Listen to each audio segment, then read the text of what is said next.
Shalom, beloved family. It's your girl Sophia, Spiritual Light, and this is a addendum slash part two of sorts for this celestial angel reading, and this is in regards to the Mars retrograde specifically, which today is October the 31st. And so I wanted to give you guys a little update on some information I received overnight. So first we're going to look at the actual position of the planets when I received this information.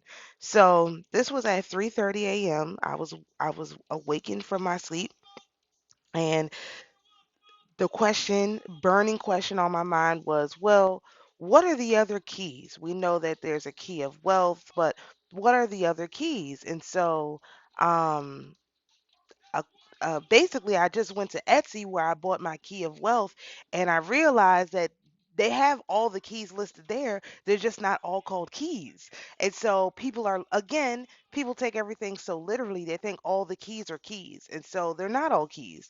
And we're going to go through this information right now. And it is my assessment that we now wield the power to these keys. And so, of course, it's always useful if you can get this in your home or you can make it. Don't feel like you have to go out and buy everything. We have the power in our own hands to create. So you are more than welcome to draw these things, to print them and trace them, or print out ones and color them, or whatever number of things you're invited to. Use the power that's in your own hands to make these things and not simply buy them. I mean, if you have the resources, go ahead and do that. But I don't want people to feel like, oh man, I can't use any of this stuff because I don't have any money like me. And I'm like, no, what I'm going to do is I'm going to go draw these things. I'm going to write them out myself. Now that I have the knowledge, I have the power. So, this feels like the spiritual keys that we have been given the power over. And then at the end, I will tell y'all a story, something that just happened right before I started to record this. So let's just take a look at this. Now, in my previous video, I said that I think it was two things at 26 and one thing at 25. But at this specific time, when I was awakened, I have the part of fortune at 25 degrees of Gemini, Mars at 25 degrees of Gemini, and the moon at 25 degrees of Gemini. And so that is a slightly different interpretation from what I mentioned in the first video, but it doesn't negate the interpretation, but it's just a little bit different, because I still, think that obviously the spiritual keys was passed over, you know. I don't think it changes anything, but it just adds a dimension. So you'll see what I mean in a minute. So we're going to start with 25 degrees of Gemini, which it says this head, I don't know why I can't see right now. This head may be regarded by the magician as an expert in the history of religions, for he can inform him thoroughly on all religions which exist in our world, which have already ceased to exist. He can do this from esoteric as well as exoteric point of view. This intelligence also initiates the spiritual light into esoteric knowledge of the oldest religious sects. All right, and so we also had one thing I didn't highlight, we have the moon at 25 degrees of Capricorn. And I didn't read this before, but we're going to read this now. It says, this spirit intelligence reveals to the spiritual light the secret of the matter of our physical world and its chemical and physical effects. The spiritual light can get information from this head and everything related to our physical world. And this is also right beside 26 degrees of Capricorn. I'll read that again. This spirit intelligence is a mysterious head of the zone girdling earth, and every spiritualite is especially interested in him, for he is the custodian of all magical keys, and therefore strictly sees to it that these keys, by which enormous powers and faculties can be released, never get into the hands of immature people. Cersei personally sees to it that the true mysteries remain hidden to the non initiate, even if they are published in hundreds of books. This head, therefore, may justly be regarded as the custodian of the spiritual keys. Now, something I still forgot, let's take a look at the moon intelligence for right now. And we're actually on day 7. And so some of y'all should be familiar. See, all of this stuff, man, this stuff is sometimes it's all academic until you have to actually do it. So we're on day 7 of the moon cycle. So a lot of y'all should recognize who day 7 is, but I will we'll just go over it real quick.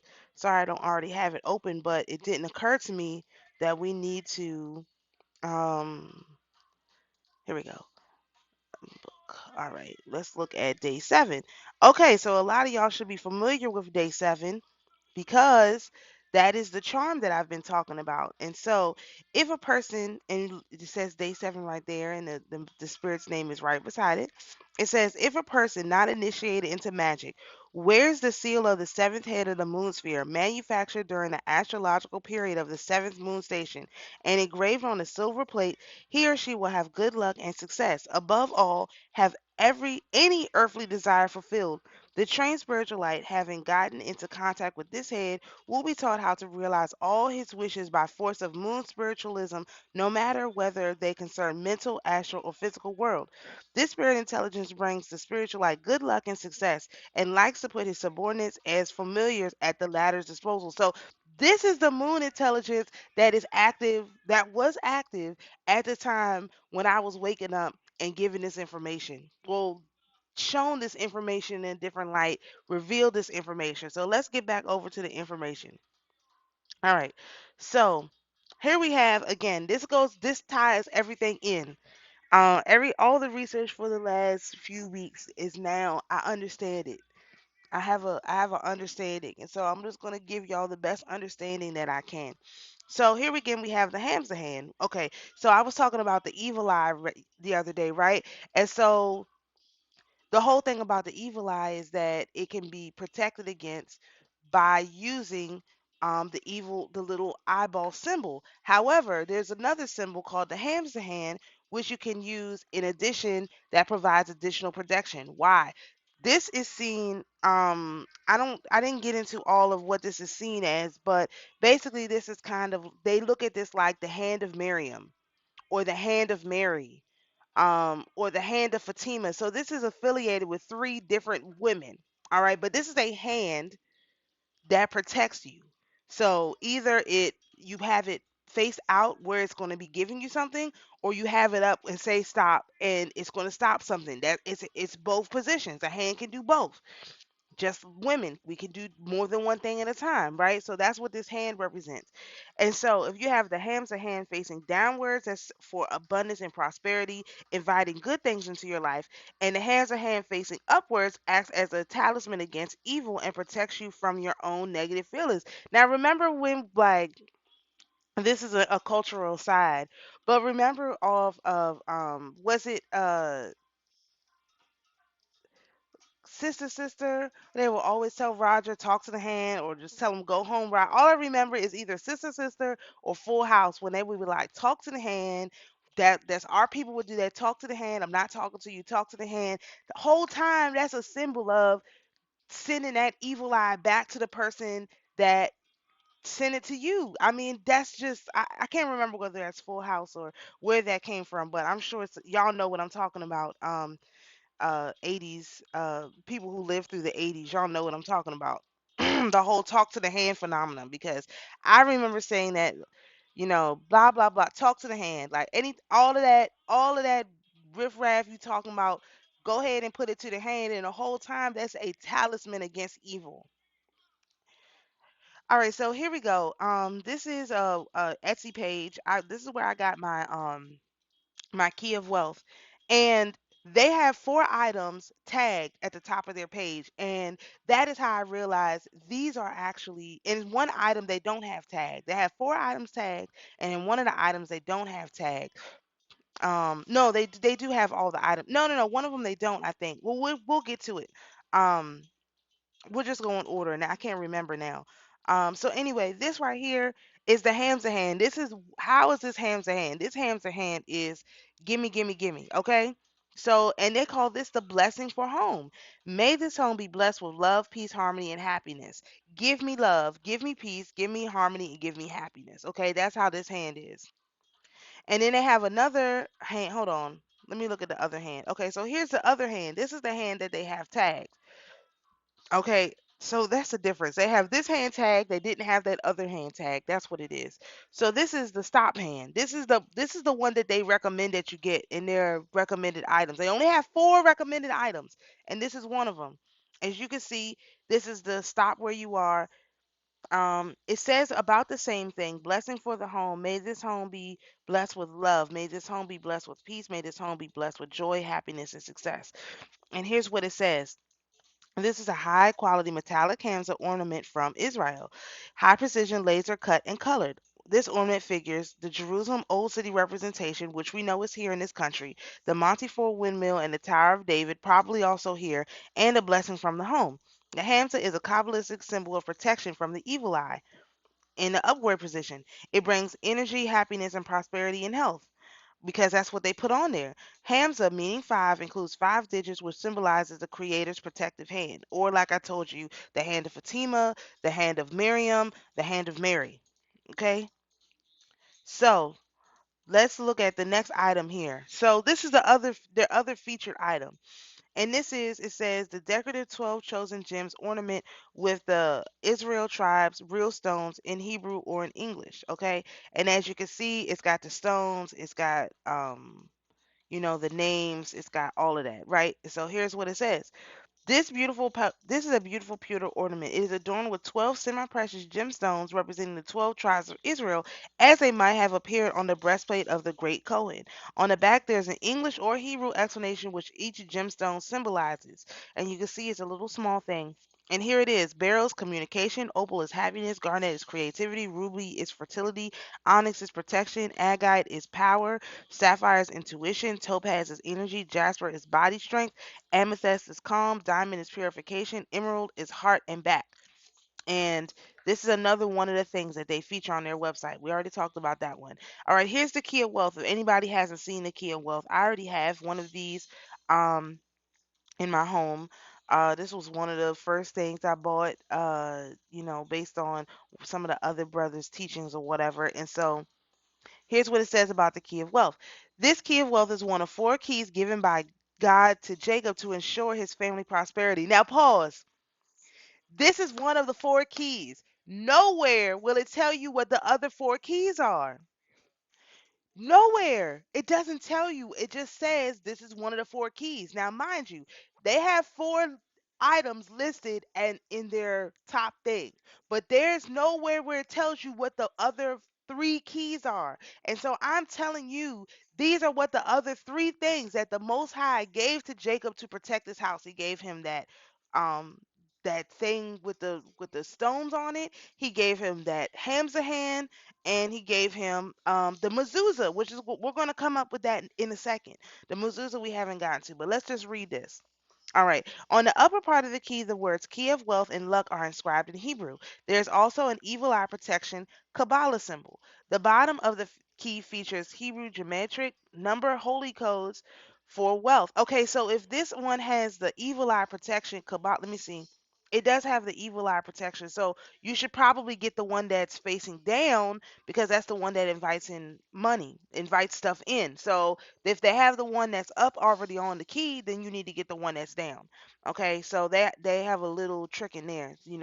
But we always going to dodge the hijacks. All right, so the bottom of the key features Hebrew geometric numerology holy codes for wealth.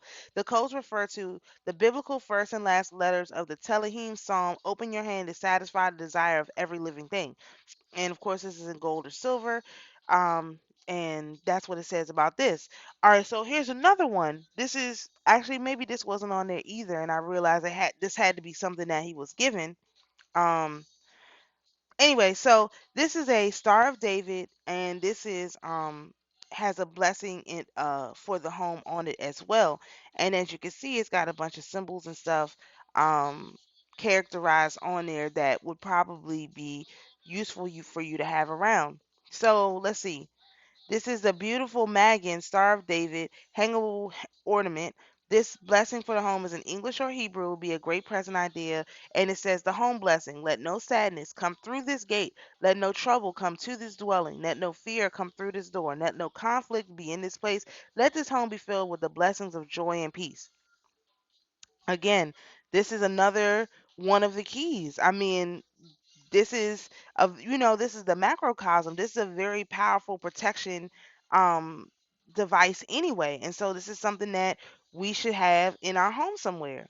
And so the last thing is the mezuzah. We're going to talk about this in a little bit of detail because this was the very first thing that I made after I wrote the Anabicoak. I wrote the Anabicoak in Hebrew. Now, y'all, some people might not remember all of this, but when I first started following all of this stuff, which was about May, so like I always say, I'm very new.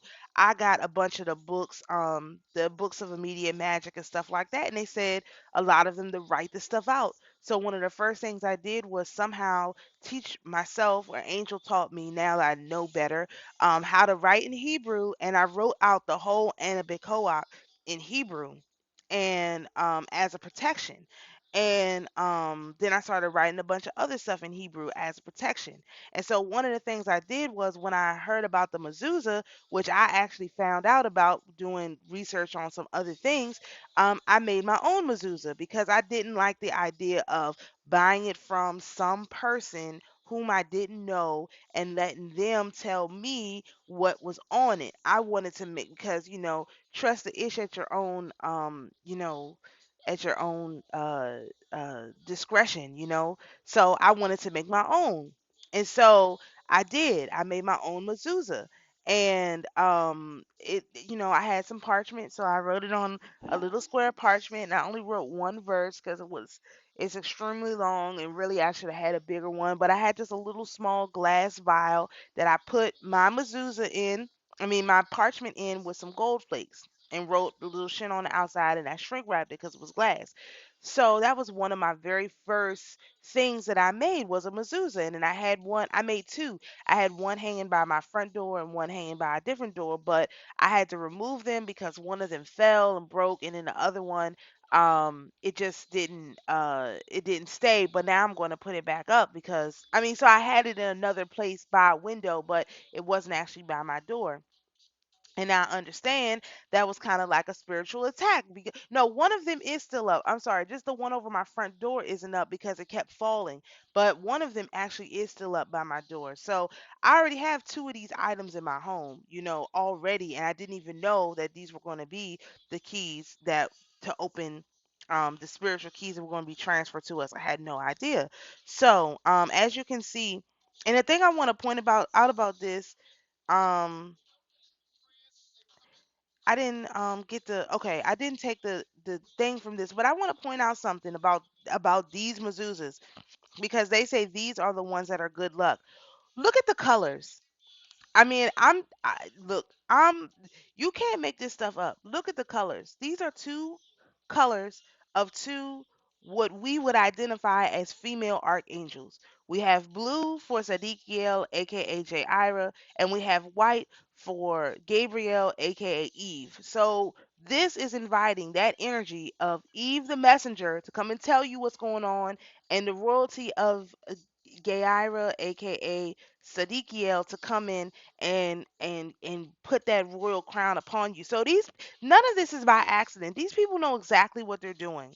They just don't want you to know. So let's talk about the mezuzah in a little bit of detail.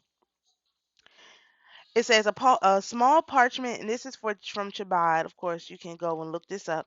It says a small parchment scroll upon which Hebrew rules of the Shema are handwritten by a scribe. The mezuzah scrolls are rolled up and affixed to doorposts of Jewish homes, designating the home as Jewish and reminding those who live there of their connection to God and their heritage.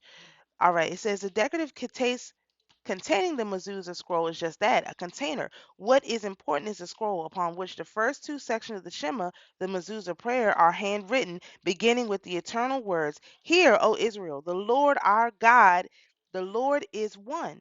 These selections contain both God's instructions to affix the mezuzah. You shall write them on your doorposts of your house and upon your gates.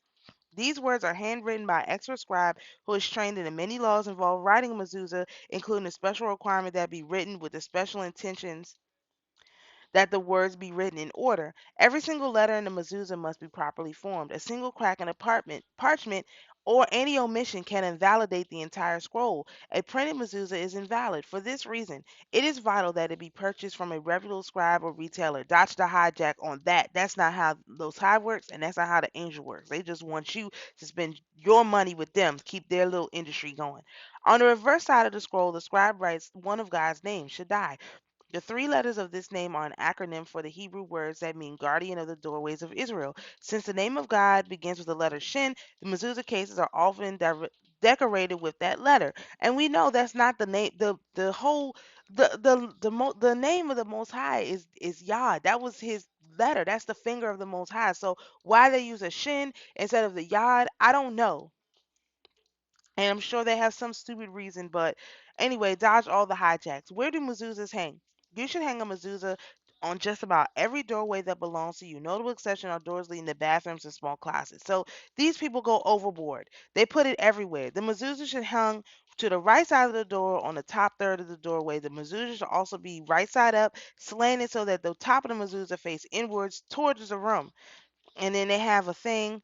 Hanging a mezuzah on our doors fulfills a biblical command, but also has a very important message and provides a unique service to the denizens of our home. And I think they must mean spirits. Judaism is not confined to synagogues. We strive for spirituality even within the comfort and familiarity of our own homes. The mezuzah on the doorpost reminds those who walk through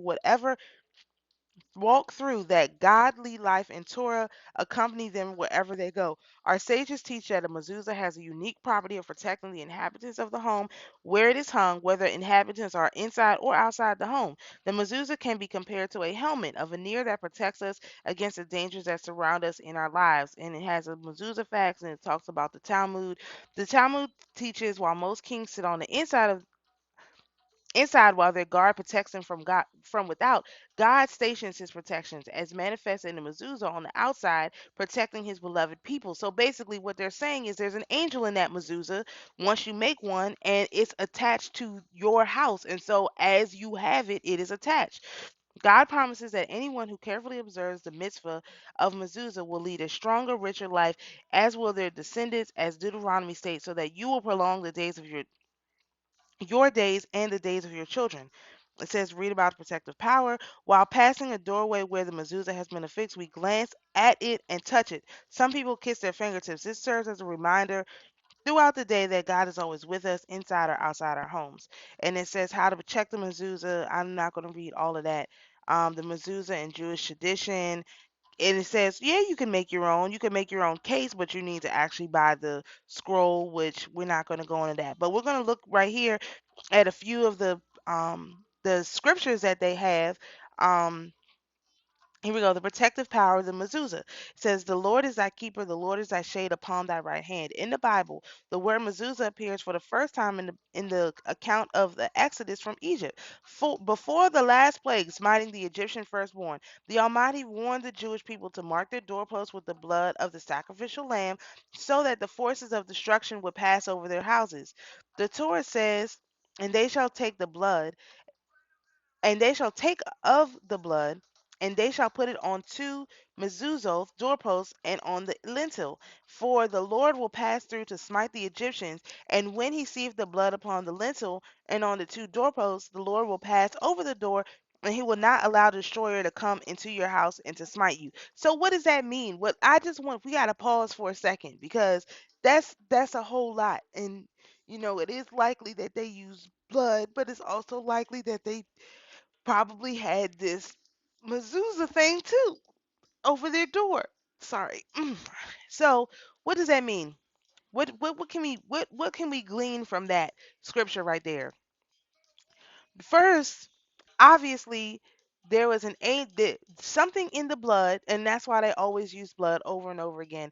Something in the blood was the angel of that blood. The angel of that blood, not something. The angel of that blood was having that particular blood at your door was an indicator that you would not that the angel of death that basically the Most High sent to erect His judgment would pass over that door. They would leave that house alone because When they got to that house, the angel that was in the blood would tell the angel of death, "Hey, look, these is my folks. We good. You know what I mean? Just go on to the next house, and check them out."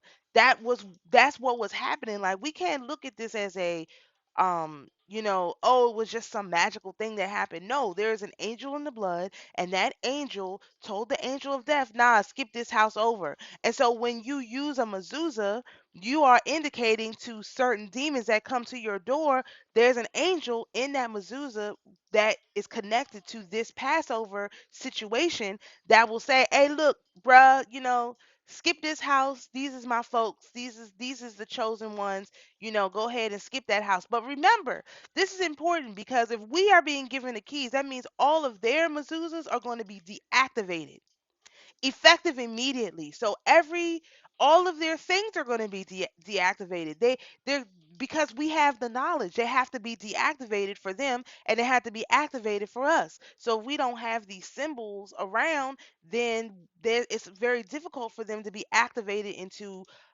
our lives. And why I say it like that is because in just this example, they had to actually do something. There was a physical activity, and this reminds me what Levi told me about everything has a cost. You have to pay for it, and if you're using paper that you paid for, then you're paying for that angel to be there and guard your door. Or if you buy the thing, you're paying for that angel to be there. Like, if you write it, or if you buy it, or if you print it out, you paid the cost to be the boss. And so if you don't pay for it, it's not going to work. It's you have to pay for it in one way or another. Print it out until you can afford to buy one when you can afford it, make one in the process. Whatever it is, it has to be done by your hand, by your work. Something you did has to be done in order to earn it. And so, even though a lot of people want to say, this is, and remember, these are the things that the Most High gave Jacob to protect himself, to protect himself. These are the things that the Most High gave our ancient fathers to protect us. And the hijackers hijacked it, took it for themselves, and now it's been deactivated. So it's up to us to activate it within our own presence. And I will tell you that I know this is a fact. Something already happened that is just like, wow, that's kind of crazy already. That is, it lets me know that this is accurate. So, um, all right, so then it talks about, here's another one. Oh, is somebody says this? This is the source and concept. Now consider the blood of the Passover sacrifice was but of little weight, for it was required but once, for all generations, not for all generations, and by night only, not by day. Yet he would not allow the destroyer to strike you. How much more will he permit? Will he not permit the destroyer into a house which bears a mezuzah, which is of a greater weight, seeing that the divine name is repeated there 10 times, and that there by day and by night, and it is law for all generations. We see, okay, so basically he's saying, if if having the blood over the doorpost only protected those people for that one thing and that one night, if you have something that ties it, if you have a angelic representation tied back to that Passover on your door, how much more won't he allow? I mean, he wouldn't allow them to keep. I mean, how much more will he protect you from? How much more will these names of the Most High protect you from if you actually keep this thing on your doorpost 24/7, in good order. So that's what it's saying. All right. So, we see in this biblical account and the above commentary that the direct relationship between the mitzvah of mezuzah and the divine protection. A mezuzah affixed to a doorpost as commanded by God at Sinai still has the power not to allow the destroyer to come into your houses to smite you. Indeed, immediately after the commandment of the mezuzah, the Torah writes, so that your days may be multiplied and the days of your children. So this is literally the key to long life. I mean, how else can you interpret it besides being the key to long life? So you have the key to protection with the evil eye. You have the key to the microcosm, the macrocosm with the Star of David. You have the key of wealth, and then you have the key to long life. And then with the vest, with the 12 tribes, you have the key to all those things that were listed there, and I'll go back in a few minutes. But let's finish reading this. Furthermore, the Torah lays down the law that a man that have built a new house and have not dedicated it, let him go and return to his house lest he die in battle. So you have to dedicate it. And it says, it is written, and the waters were a wall to them on their right hand and on their left. And it says the mezuzah forms a wall to Israel's right and the telephone to their left. I don't know what the telephone is. We're going to look that up in another video. It further states, the eternal is your guardian. The eternal is your shade upon the right hand. And that's Psalms 121. And it has a Talmud, which we're not going to go into because the Talmud is kind of weird. So let's go back and look at so we've got 5 keys here, not 4. And one of them they don't list, but let's look at what this is for again. Here we go.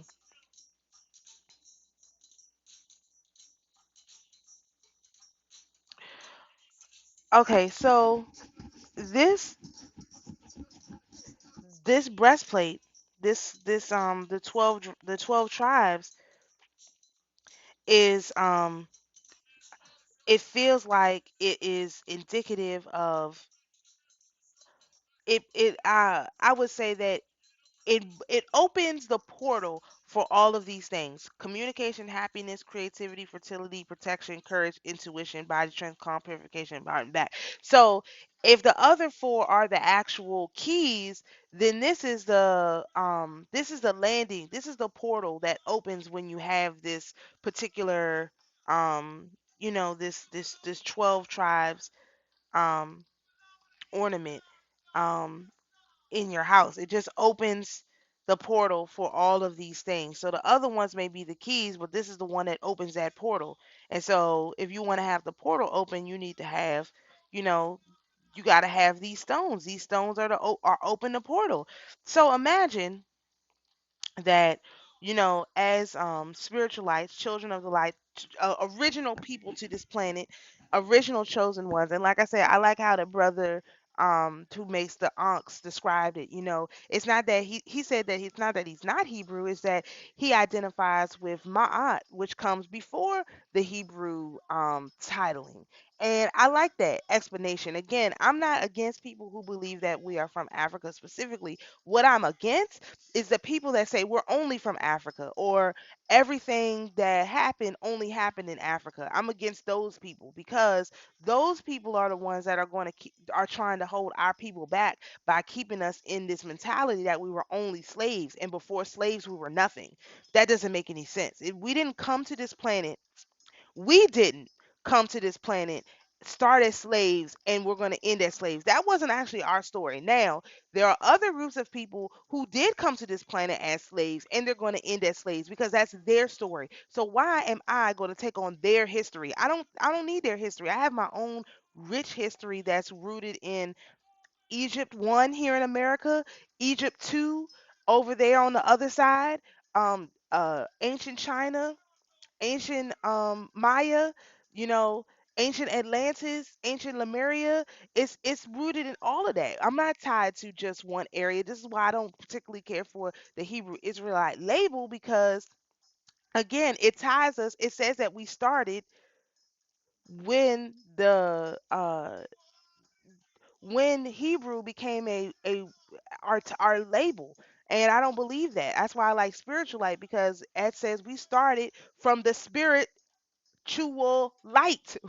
We are of the light. We didn't start just when they started putting labels on stuff. We were here in the beginning. As our father Adam was here in the beginning, and our mother Eve was here in the beginning. We were here from the beginning. They weren't called Hebrews. So why would I want that title? That's why this whole thing with Kanye and Kyrie is kind of annoying, because people are going to get the Hebrew and stop and not realize, no, you didn't start at Hebrew. You started way before that. Why would you claim that? You started with Adam and Eve. Adam is your ancient father. He watches over us on Tuesdays, which is now going to retrograde as Camiel, Samael, or whoever, whatever, Zamael. There's a bunch of different names for him.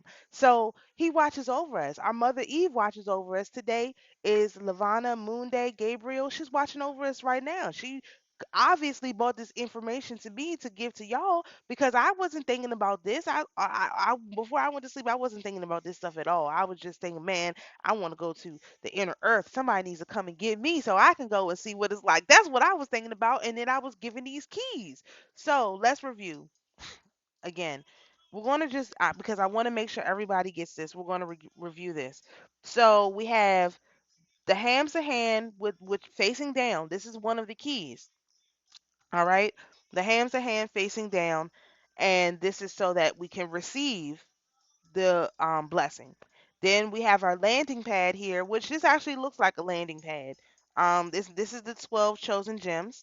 And then we have our hams of hand facing up. That's the one we don't actually have to have because it's also in this key of wealth.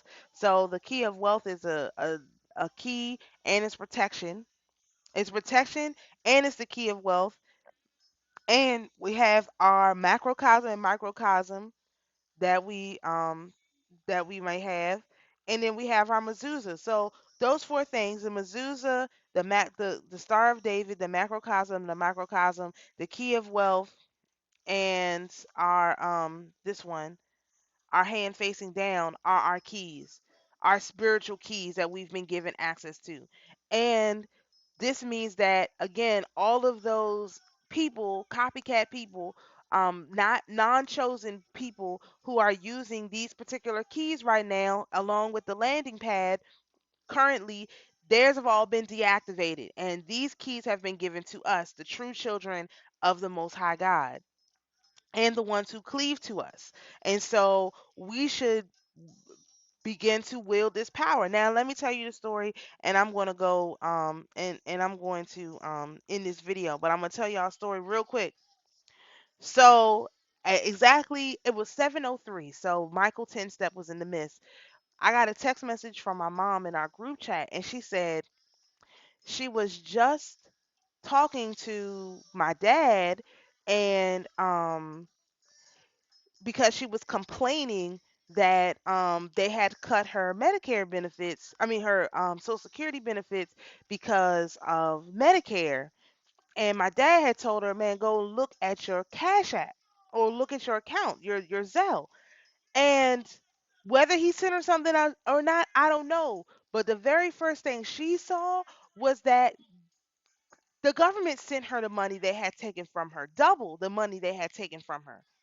And so already these keys are activated for us and for our people. And so I don't know what the rest of this day is going to hold for me personally, but I see that as, especially being it was at Michael 10 step 703 that this message came through, that these things are already starting to work. You know what I mean? And so what we have to do is again test the waters, lean in, do what you can. Remember, these things are activated for us. So even the people who have them in their homes, they're not going to work for them, but they'll work for us. But what you want to do, like I said, try and make your own stuff. If you have a little dollarinos, go ahead and buy it.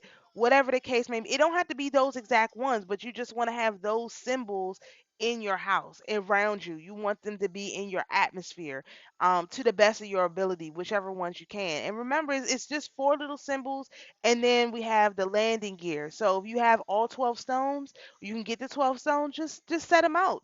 That's your landing pad. I have a bunch. I don't have all 12. I have a bunch of them, and I have them set out by my little waterfall. So right beside my key of wealth. So, we have been given it's funny, like I said, I already have two of these things. I have my homemade mezuzah, and then I have the key of wealth already. And I have a Hamza hand I just bought, and the only thing I don't have is a Star of David, which is weird. So I have three of the four keys already. Somehow I already have three of the four keys, and I bet you I do have a Star of David. Well, I have a bunch of Star of Davids because I write the microcosm. Seems like every single time I go to, do a ritual or whatever. So the whole thing of the matter is, 9 times out of 10, you already have this stuff encoded in. So I don't have a Star of David, but I have I have it in my energy field because I always write it when I do all my practice things. So I have all four things already active in my energy field, and so that's what we have to do. We have to activate these things in our energy field. I don't even know what I'm saying. Like, this stuff is just coming out. I already have this stuff activated in my energy field, so I'm already a landing pad for all of these, all whatever the ish has been using to do their thing. I have a wide open landing pad because I have all these things activated in my energy field from all of the experiments and all of the work and everything. That I only thing I didn't have was a Hamza hand, and when I went out the other day, I bought one and I put it on my waist, my belly chain, because I have, my other thing on my belly chain. I put this on the one that I wear all the time. So I'm like, okay, so why is it that I'm doing this? What is going on with this? So this is information can nobody take from me. I'm well protected. I feel now I feel like I'm well protected. I feel like I have, like I said, that landing pad open. The only thing a couple things I don't have like that, all of the stones and stuff, but those are little things. Like, I have enough of the stones for the landing pad to be wide open. And so that's what you want to do. This is what I'm suggesting. This is the feeling that I'm getting. It was important enough that as soon as I woke up, I started to record this, so you all could get the information fresh hot off the press. So monitor yourself today, see how things go for you, and see how things go for the Gentiles. And I have all faith that the Most High is going to open up the floodgates and pour us out a blessing, because I have been asking for that. For not just for me, for me it's fine. I don't care about myself that much, but for everybody, it's a lot of people out here that's really, really suffering, and we need some backup, and being that, like I said, I said this on Twitter, being that America's erection has gone limp, because Mars is now in retrograde. Man, we can get a lot of stuff. Hopefully we can get a lot of stuff that we need to advance our people. And you can tell, again, this is how I'm using, this is how I will determine, whether someone is someone I should help or someone I should not help. If talk to them about where our people are from, and they only accept the idea that our people are from Africa, they're cleaving to the Gentiles. And so they automatically exclude themselves from any conversation that I would have with them about how to improve themselves. Because the first thing is they need to go and do some research on where they're from. They actually didn't do any research on where they're from, they didn't look at any alternative views. Even if they say, oh, I'm a child of the cosmos, I could accept that. And if somebody says to me, oh, well, I believe in the African this because I think the Africans, the Mayatian culture was here before the Hebrew culture, I can accept that. That's a well thought out thing. But if they just say, man, we've debunked this 1,000 times. Black people are from Africa. Everything was Africa, Africa, Africa. Like, okay, well, go to Africa and get your solution then. Because right here, I'm here in America. And so I'm in an ancient Atlantean. So if you want an African solution, I suggest you take your tail over to Africa, which was just named, never always had that name. That name was never assigned to that place. That's a new name. Again, they change the names of everything. My mother told me this yesterday. I didn't even think about that. That place was never known as Africa. So you're claiming a place that's new. That means you're a new person. Man, if you're a new person, go and deal with your new people. Let them help you. But I'm an ancient person. And so, as an ancient person, I'm going to tell you this: go head over to your new place and deal with your new stuff. That's on you. On me here, I'm going to deal with my old stuff. You know what I mean? My old history, my old things, the things that the Most High gave us to protect ourselves. The things that our ancestors, our ancient ancestors had to protect themselves. I'm going to go with that because that seemed to work. This new stuff doesn't seem to be working. So you do what you're gonna do, and I'm gonna do what I do, and we'll see who comes out. So that's how I make that's my point of delineation right now. If you have thought about your ancestry, or if you haven't thought about your ancestry, because people who haven't thought about their ancestry, you're wasting your time. They haven't done any critical thinking. They don't even know what they're talking about. They're gonna tell you a whole bunch of stuff they have no idea. So I just want to get that information out to you all. I hope that this helps. I hope this confirms somebody else's dream or something that they had. Please let me know, of course, in the comments. Um, I hate telling people to like and subscribe and share my stuff, but I am going to start saying that for a little while because I would like to be able to have access to community posts, which I can't have until I get to 1,000 subscribers. So don't mind me if I do some things that are a little bit unusual so that we can try and get up to 1,000 subscribers so I can get access to community posts because it's really frustrating to only be able to post on Twitter or on Gab some of the stuff that comes up. I can't keep y'all up to date. So I'm going to have to do sort of a little push and ask the Most High to bring me 1,000 subscribers so that I can use the community post. That's really, I need to be able to post the community post so I don't have to use Twitter. I can give y'all my best information, and it doesn't have to go through the Twitter algos and the Gab algorithms and go directly to my people. So of course, if you can like and subscribe, share this information with a friend, get a friend of a friend of a friend to subscribe, and let's go out here. This is a good one too. Let's go out here, get these keys that the Most High has given us, and get access to this energy that's coming in here for us. So, to the spirits who are here with us, you're invited to go in peace. To my beloved viewers, you're invited to be at peace, and always remember, the Most High is your peace. Shalom, everyone.